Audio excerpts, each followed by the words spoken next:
देखो गेम तो हुआ बढ़िया, इसमें तो कोई दरार नहीं है। और ये वीडियो लेट इसलिए आ रही है क्योंकि बायर्न और आर्सेनल का गेम भी देखना पड़ा यार पूरा। लेकिन अगर हम सबसे पहले बात करें अपने गिरेबान में झांकने की बात कर लेते हैं, तो भाई it was a European classic हर एक तरीके से।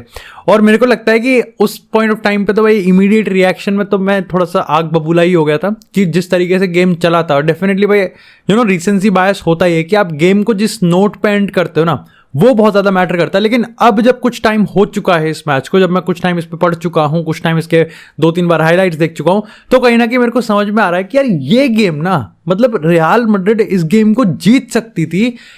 यही सबसे बड़ा डिसअपॉइंटमेंट है यार। मतलब सबसे बड़ा डिसअपॉइंटमेंट तो इसके पीछे का रीजन यही है कि रियल मैड्रिड गेम जीत सकती थी, जिसको एक्चुअली मैं एक्सपेक्ट किया नहीं था कि आप मैनचेस्टर सिटी को पहले 45, 50, 60 मिनट की अगर हम बात करें तो उसमें से मेजॉरिटी ऑफ द हिस्सा आप डोमिनेट करोगे, आप मैनचेस्टर सिटी को वल्नरेबल प्रूव करोगे। और ये चीज रियल मैड्रिड ने करके दिखाया। लेकिन सबसे पहले स्टार्टिंग से चलते हैं।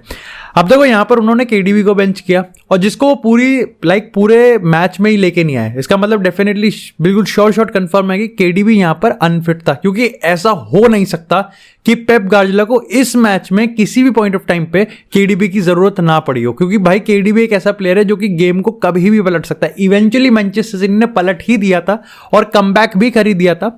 लेकिन कहीं ना कहीं यहां पर केडीबी की अगर जरूरत, केडीबी अगर होता अवेलेबल, तो डेफिनेटली मेरे को लगता है कि मैनचेस्टर सिटी शायद से जीत भी जाती, या फिर कहीं ना कहीं मैनचेस्टर सिटी उस चीज को एक्सटेंड भी कर देती।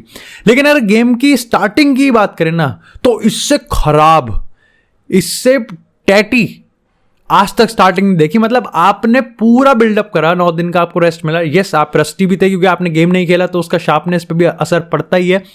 लेकिन आपने इतना सब प्लान किया सिर्फ किस चीज के लिए कि पहले ही 2 मिनट में आपको लुनिन, जो कि कोर्तुआ को बहुत बढ़िया तरीके से रिप्लेस कर रहा था पूरे सीजन, वो हाउलर दे देगा। चुआमेनी, जिसको येलो कार्ड नहीं लेना था, वो येलो कार्ड ले लेगा और आप 1-0 से डाउन हो जाओगे अपने ही होम पे। आप कर लो छत बंद और लेंटर डाल लो उस पर छत पे। अब इसका इतना गंदा असर पड़ सकता था। लेकिन मेरे को तारीफ करनी पड़ेगी यहाँ पर पूरी टीम की कि भाई उन्होंने यहाँ पर पहले ही मिनट में सब खराब जाने के बावजूद भी कहीं ना कहीं अपने पे बिलीव करो। और भाई ये बहुत कम टीम है, बहुत ही कम टीम है जो कि इस चीज को पुल ऑफ कर सकती हैं। भाई तुम खुद सोचो। अब ये तो खैर इस पे अलग से ही रोना पड़ेगा कि चुआमेनी अगले लेग में नहीं खेलेगा, और लुनिन का उस पॉइंट ऑफ टाइम पे हाउलर आना भी काफी खराब चीज थी। लेकिन वहां से चीजें इतनी ज्यादा खराब जा सकती थी ना, लेकिन वो नहीं गई। एंड आई थिंक इस चीज के लिए भाई यहाँ पर रियल मैड्रिड की तारीफ करनी पड़ेगी। और उसके बाद अगर हम बात करें किस तरीके से रियल मैड्रिड ने 3 मिनट में 2 गोल मारे, भाई इट वॉज परफेक्शन, मतलब परफेक्शन। और ऐसा नहीं है कि उस 2 गोल मारने के बाद भी यहां पर कोई रियल मैड्रिड ठंडी पड़ गई थी। मैनचेस्टर सिटी और ऑन द रोप्स भाई, they were almost on the verge कि वो यहां पर 1 गोल और कंसीड कर लेंगे। जो कि पर्टिकुलरली जब अपन लाइव स्ट्रीम कर रहे थे, हम सब बैठ के यही बात कर रहे थे कि दिस इज द मोमेंट जहां पर आपको तीसरा गोल चाहिए। प्रॉब्लम पता है कहां से स्टार्ट होती है? प्रॉब्लम स्टार्ट होती है जब कार्लो एंसेलोटी वही चीज करता है जो वो बार बार करता हुआ आ रहा है, और मैनचेस्टर सिटी उस पर बार बार पेल देती है। भाई द फैक्ट कि यहां पर भाई लो ब्लॉक आप नहीं बैठ सकते मैनचेस्टर सिटी के अगेंस्ट, बिकॉज उनकी पोजिशनल एग्जीक्यूशन एक अव्वल दर्जे पे है। भाई उसको आप बीट नहीं कर सकते अपने लो ब्लॉक से। आपका लो ब्लॉक कहने का लो ब्लॉक है, लेकिन वो इतना पोजिशनल, मैंने यही कहा था कि अगर आप आर्सेनल वाले उस पर जा रहे हो, जैसे आर्सेनल ने मैनचेस्टर सिटी को फ्रस्ट्रेट और रोक के रखा था, वो इसलिए रखा था क्योंकि आउट ऑफ पोजीशन आर्सेनल इतनी डिसिप्लिन थी और इतनी गलीज थी कि वो रियल मैड्रिड कर नहीं सकती। दूसरी चीज ये थी कि बेलिंगम इतना इधर उधर हो रहा था, बेलिंगम चाहकर भी अपनी पोजीशन मेंटेन नहीं रख पा रहा था। ये तो भाई वाल्वर्दे का यहां पर आप कह सकते हो कि उसका जो इंजन रहता है ना भाई, वो इतना ज्यादा भाग रहा था, इतना ज्यादा कवर कर रहा था कि उसका बहुत हेल्प मिल रहा था, और डेफिनेटली हेल्प मिल रहा था। लेकिन भाई जब रियल मैड्रिड ने डिसाइड किया ना कि वो सेकंड हाफ में लो ब्लॉक में जाने वाले हैं, भाई they played into Manchester city hands, क्योंकि सिटी को यही चाहिए था। सिटी को तो चाहिए था कि भाई उनको कंट्रोल मिल जाए। साफ दिख रहा था पूरे गेम में कि केओस ये वो एक ऐसा तरीका है जहां पर मैनचेस्टर सिटी नहीं चाहती थी, क्योंकि उनके पास कायल वॉकर नहीं था। और यहां पर वो इस समय कहीं ना कहीं कोप अप भी नहीं कर पा रहे थे। अगर विनीसियस की बात करें और रॉड्रिगो ऑन द लेफ्ट उसकी बात करें, और इसके पीछे भी कार्लो एंसेलोटी ने समझा दिया कि Rodrigo on the left because Rodrigo की अच्छी फॉर्म चल रही थी, और विनीसियस स्ट्राइकर क्योंकि उसके पास वो पोजिशनल डिसिप्लिन आ गया है। लेकिन कहीं ना कहीं भाई आप यहां पर लो ब्लॉक में चले गए, और हमेशा का सीन है कि आप स्क्रीमर खा जाते हो। ये भी एक कहीं ना कहीं पैटर्न है भाई कि आप मैनचेस्टर सिटी के अगेंस्ट स्क्रीमर खा जाते हो, बताता है कि आपका लो ब्लॉक कितना खराब है। और दूसरी चीज ये कि मैनचेस्टर सिटी भाई इस चीज को एग्जीक्यूट करने में सिर्फ को उनको एक ही सेकंड चाहिए। अब चाहे वो बर्नार्डो सिल्वा हो चाहे वो फिल फोडन हो, बताओ गार्डियोल ने यहां पर वीक फुट से अपने स्क्रीमर मार दिया। एक ऐसा पैर जिसको वो सिर्फ चलने के लिए और हगने के लिए यूज करता है, उस पैर से उसने स्क्रीमर मार दिया। बताओ ये एक भाई, उसके बाद स्विच ऑन होने का कोई फायदा नहीं है ना। लेकिन इवेंचुअली यहां पर फिर real Madrid being real Madrid, उनको भी फिर गेम वापस लाने में सिर्फ 1 ही मिनट लगता है। लेकिन उसके बाद मैं बता दूं कि यहां पर जब 3-2 मैनचेस्टर सिटी हो गया था, उसके बाद भी रियल मैड्रिड कोई खास खेल नहीं रही थी, क्योंकि उसका कोई फायदा नहीं है ना। अब आपकी मेंटालिटी गिर गई, अब आपका यहां पर कहीं ना कहीं वो चीज मोराल हिल गया है, आपके प्लेयर्स थक गए हैं, आपको अब इन गेम सब्स्टिट्यूशन करने पड़ेंगे। देन आप यहां पर इस समय वर्च पे हो कि कोई भी प्लेयर अगर येलो कार्ड उठाएगा तो वो सस्पेंड हो जाएगा। हर चीज यहां पर एंटी रियल मैड्रिड जा रही थी, लेकिन इसके बावजूद भी यहां पर एक मिसाइल टाइप गोल आता है वालवर्दे का, which brings the score line to 3-3।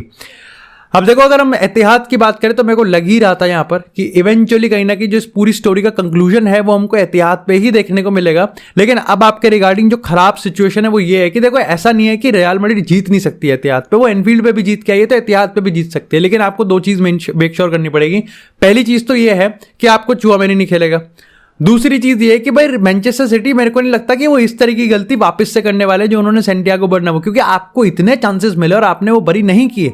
जो पहले 50 मिनट में आप यहां पर डोमिनेट कर रहे थे, उसमें आप चांसेस तो क्रिएट कर रहे थे। उधर से तो हालैंड की घोस्टिंग हो ही रही थी, वो इनविजिबल मैन, मिस्टर इंडिया बन रखा था वहां पर। लेकिन अगर हम इसे अगले ही लेग की बात करें तो मेरे को नहीं लगता कि मैनचेस्टर सिटी इस चीज के लिए बिल्कुल पूरी तरीके से प्रिपेयर्ड होके आएगी कि वो यहां पर ये चांसेस ना दे, ये केओस ना दे। उनको चाहिए प्रॉपर कंट्रोल और उसको वो लेके ही रहेंगे। तो जो आपने सेकंड लेग में, जो आपने फर्स्ट लेग के सेकंड हाफ में देखा था, मोस्ट प्रोबेबली मैनचेस्टर सिटी उसको सेकंड लेग में पूरे टाइम कर सकती है।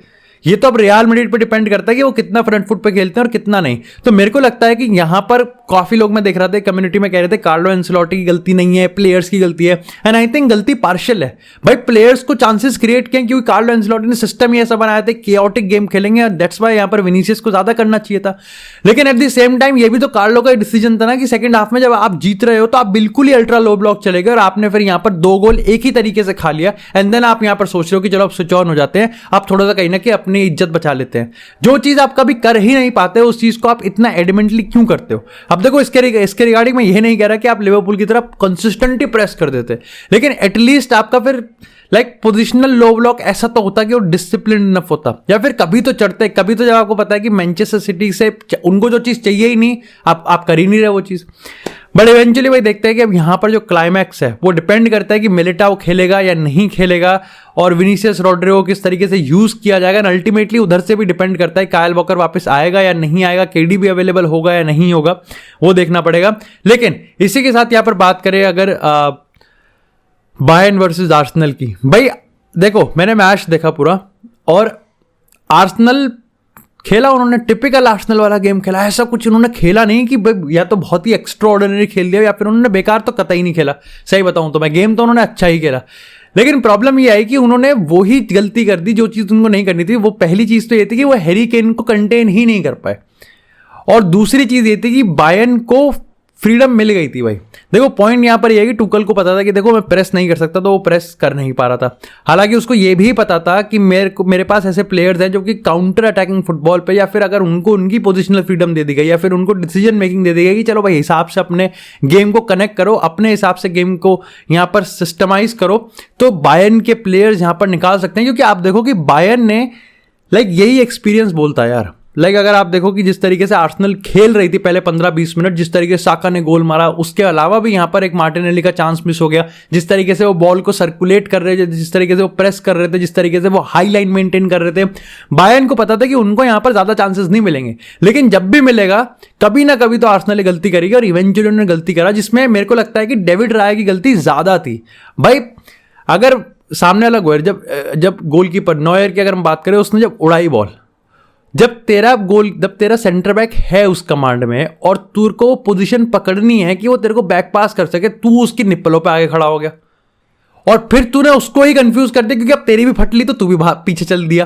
और आई थिंक इसी कंफ्यूजन में यहाँ पर गैब्रियल ने बॉल गिव अवे करी, लेकिन उसके बाद यहाँ पर लेरोय साने ने बहुत बढ़िया पास दिया गोरेट्स्का को, जिसने अगेन सेटअप किया यहाँ पर ग्नाब्री को एंड बैंग ऑन गोल। उसके बाद दूसरा जो गोल आया वो आपने पेनल्टी से निकाल लिया। तो कहीं ना कहीं 2 गोल यहाँ पर साफ दिखते हैं कि बायर्न को पता था कि भाई एक्सपीरियंस बोलता है और उन्होंने निकाल दिया। अब देखो इवेंचुअली यहाँ पर अगर हम सेकंड हाफ की बात करें तो गेम जैसे जैसे बढ़ता है ना, बायर्न में कॉन्फिडेंस आ जाता है क्योंकि अब यहाँ पर होम एडवांटेज का होम प्रेशर में कन्वर्ट हो रहा था। आर्सेनल को पता था कि भाई देखो उनके पास एक होम एडवांटेज होना चाहिए था जो कि अब नहीं है। ऐसे में यहाँ पर आर्सेनल बहुत इंस्टेंस पे आपको लगता है कि रश कर रही है, लेकिन अभी भी टिपिकल आर्सेनल हमको देखने को मिल रही है जो कि पोजीशन को डोमिनेट कर रही है, जो कि बॉल को सर्कुलेट कर रही है, जो कि अच्छा प्रेस कर रही है, लेकिन बस चांसेस क्लियर कट यहाँ पर क्रिएट नहीं कर पा रही। वहीं ऑन द अदर हैंड अगर हम बायर्न की बात करें तो वो बहुत खुश है, अब वो लो ब्लॉक में बैठने में बहुत खुश है। हैरी केन यहाँ पर बहुत ड्रॉप डीप कर रहा है, गोरेट्स्का को बहुत काम करना पड़ रहा है भाई, वो बॉल को प्रोग्रेस कर रहा है, वो यहाँ पर मैन मार्किंग कर रहा है, ये कर रहा है, वो कर रहा है, वो पता नहीं कितने मल्टीपर्पज काम कर रहा है। जोशुआ किमिच की बात करें वो भी यहाँ पर डॉट्स को कनेक्ट कर रहा है, हर चीज बहुत बढ़िया हो रही है। लेरोय साने भी डिफेंड कर रहा है। अब वो यहाँ पर बहुत खुश है कि हम लोग लो ब्लॉक में डिफेंड करेंगे और हम सिर्फ काउंटर अटैकिंग करेंगे, और जो कि काम करता है भाई। बायर्न का आज पैसिव गेम प्ले मेरे को बहुत बढ़िया लगा क्योंकि जिस तरीके से उनके प्लेयर्स ने कैरेक्टर शो किया है, क्योंकि यार आप देखो सीधी सी बात है, पोजिशनल फ्रीडम की कोई मतलब नहीं है अगर आपका प्लेयर रेडी नहीं है उस मेंटालिटी के साथ कि वो अपने कैरेक्टर को, वो उस गेम को अपने हाथ में लेके कभी पलटने का दम रखता हो। टुकल ने आज वो भरोसा दिखाया और इन प्लेयर्स ने वो पे ऑफ भी करा, क्योंकि अगेन वही वाली चीज रहती है, कुछ जैसे मैंने कहा कुछ ही ऐसे क्लब होते हैं जो कि इस चैंपियंस लीग में कैरेक्टर को गिरने नहीं देते और वो वापस से लेके आके खेलते हैं। एंड आई थिंक बायर्न ने आज वही चीज किया। 2-2 की स्कोर लाइन भाई ऑलमोस्ट एक जीत के बराबर है बायर्न के लिए। अब देखो इवेंचुअली मैं आर्सेनल के लिए यही कहूंगा कि ऐसा नहीं है कि वो खेल नहीं सकते अलायंस एरेना पे, लेकिन उनके पास एक गोल्डन अपॉर्चुनिटी थी जिसको उन्होंने यहां पर जाने दिया एक गलती की वजह से। अब अगर हम आर्सेनल के गोल्स की बात करें तो भाई अगर बुकायो साका की बात करें, अगेन आप बॉल सर्कुलेट करते हो, 15-20 पासेस करते हो and then you find the perfect spot कि आप यहां पर बॉल निकालोगे, और वही चीज आर्सेनल ने करा। तो पर्टिकुलरली यहां पर पेप मास्टर क्लास वाला हिसाब है। लेकिन अगर दूसरे गोल की बात करें तो दूसरा गोल भी इवेंचुअली भाई उसके लिए गैब्रियल जेसूस की बहुत तारीफ करनी पड़ेगी, चाहे आप गैब्रियल जेसूस की बात करो चाहे ट्रोसार्ड की बात करो। एब्सोल्युटली ब्रिलियंट भाई, इतना मजा आया दोनों को देख के, और दोनों ने बहुत बड़ा चेंज लेके आए वो। और ट्रोसार्ड मेरे को लगता है कि ही इज लाइक उनका ब्राहिम दियाज है वो, ठीक है, या फिर आप कहते हो 21-22 का उनका रॉड्रिगो है। वो इतना बेंच से आके गोल मारता है और इनको रेस्क्यू करता है, दैट्स रियली रियली गुड। लेकिन मेरे को लगता है कि यहाँ पर भाई दोनों ही गेम यहाँ पर सेकंड लेग के लिए, क्लाइमैक्स के लिए बचे हुए हैं। आज की अगर हम मैच डेज की बात करें तो भाई डेफिनेटली अगर पुअर परफॉर्मेंस की बात करें तो हालैंड का तो भाई देखो नाम उछल ही रहा है, लेकिन इसके साथ साथ अगर जिसकी तारीफ बनती है वो भाई रुडिगर है, क्योंकि भाई रुडिगर ने जिस तरीके से हालैंड को पॉकेट किया है लाइक अनफॉरगेटेबल है, और ऐसे लीडर की जरूरत है। फिल फोर्डन की बात करें, उसने बता दिया कि वो मैनचेस्टर सिटी का हाईएस्ट परफॉर्मिंग प्लेयर क्यों है। अगर गैब्रियल जेसूस की बात करें तो उसने भी दिखा दिया कि क्यों उसको यहाँ पर यूज किया था। भाई काय हैवर्ट्स का भी अगर आप गेम देखोगे ना, वो इतना ड्रॉप करता है, इतना डिफेंस करता है, इतना वर्क रेट है। अगर हम यहाँ पर मार्टिन अडेगार्ड की बात करें, कैरेक्टर है, एब्सोल्यूट कैरेक्टर है। लेकिन भाई यहाँ पर मजा आ गया था चैंपियंस लीग भाई मैच देखने में। डेफिनेटली भाई डू मेक श्योर कि आपको इसका मैच का क्या पूरा स्टेटस दिखता है, क्या अगर आपको कंक्लूजन लिखना हो इसका 2-3 लाइन में तो आप कमेंट सेक्शन में क्या लिखोगे। I will see you guys in the next episode.